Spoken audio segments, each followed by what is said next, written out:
broaden our minds. talkRADIO, the home of common sense. Now on the telly. So, say, Nick de Bois, your guest at Tomlinson, who is Connor Tomlinson, who is my next guest, is a product of an outer London grammar school. Marvellous institutions, in my opinion. I think that's meant to be. It is. Would he like to see one opened in every town in Redwall constituencies to start with? I certainly would. I also went to an outer London one. That isn't what Connor Tomlinson is coming on to talk about. But I might as well ask him. Hello, Connor. Welcome. Evening, Nick. It's been quite a while since I spoke to you when you cover the breakfast show, so it's very nice to be back on with you. Well, it's lovely to have you here. Now, I don't know if you heard that, but obviously a fan of yours, Mr. Chaz, says you're a product of a great grammar school, and basically, would you like to see one in every Redwall constituency? That is not an invitation to give a political dialogue on the subject, but you can answer. Oh, and welcome to comment. I wouldn't say my school was particularly great. I didn't have all that excellent a time, but I won't go into that here. But I will say, if there's some evidence for schools providing upward social mobility, etc., I think that it's a good way to execute on improving the regional. Yes, I'm all for them. I'm all for them. But Connor, political commentator, of course, at Young Voices UK, you are not on to talk about that, because I'm going to do it again. I'm going to play a clip which comes from the first landing on the moon. And we're about to play the clip now. So we're going to hear some very famous words. Are you ready for this from Neil Armstrong?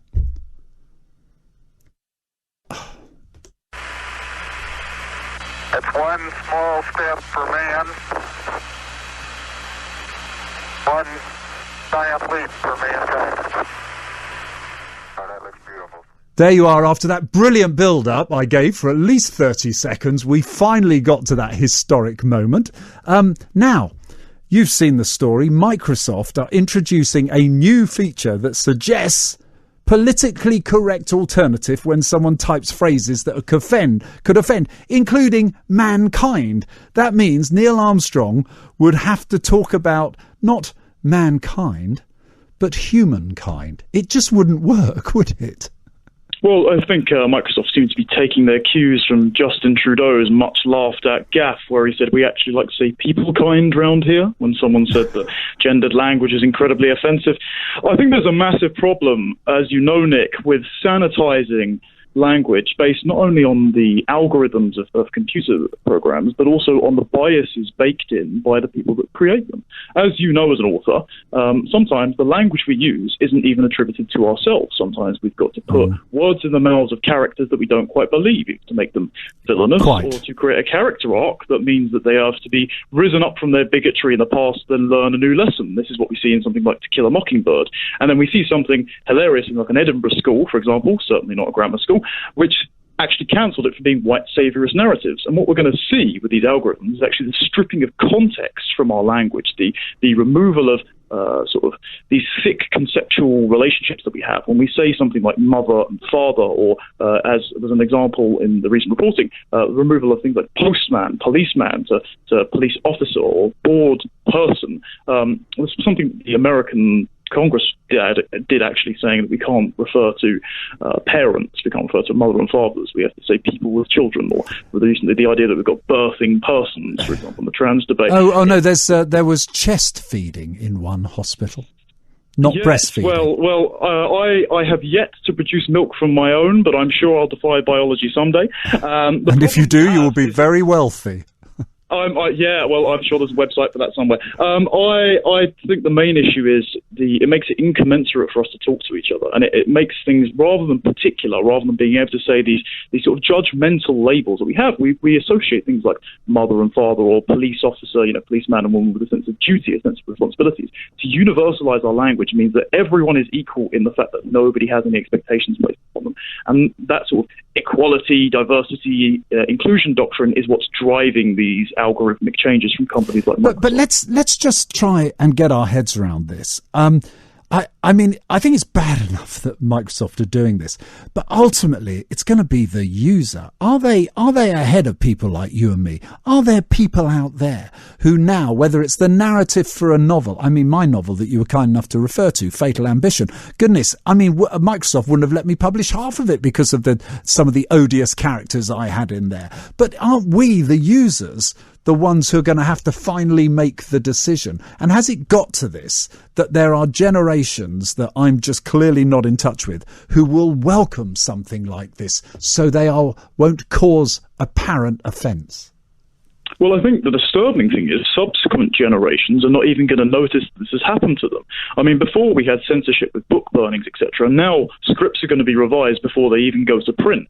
And I think Orwell's prediction of whoever controls the past controls the future fell short, because now the present is being manipulated before it's even being written. And years down the line, when all our documents come out, the future's going to look back on us and think all of the language that's used in published documents that have gone through this algorithm is representative of how we thought at the time. But what's in this algorithmically determined Word document isn't representative of what the average man and woman are discussing around the pub. And so we're going to have a disjunction between historical records of what we said, thought and felt and what we actually lived at the time. And isn't the problem here that Word, I mean, I should have Googled this, so maybe someone can do that for me if you don't know the answer.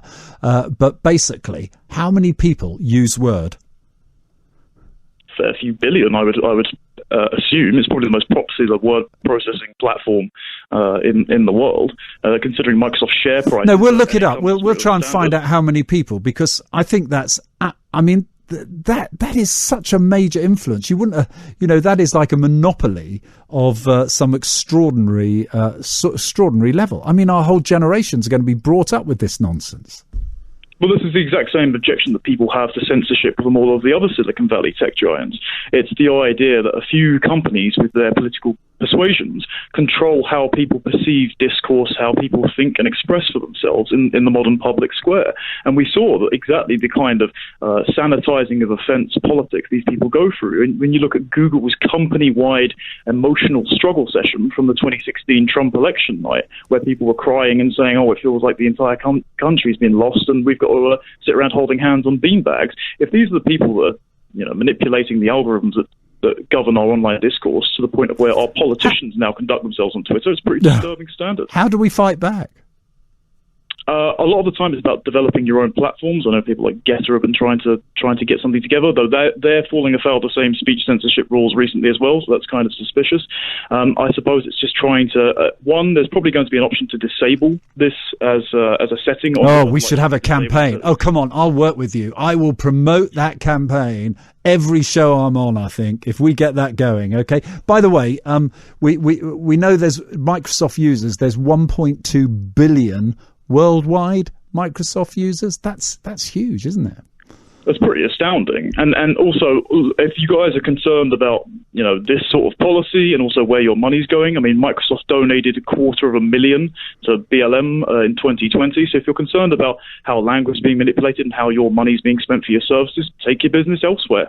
Well, I think the ultimate, most powerful vote in the land is always where you spend your pound, and because that you can do every day, unlike a general election that comes up every 5 years.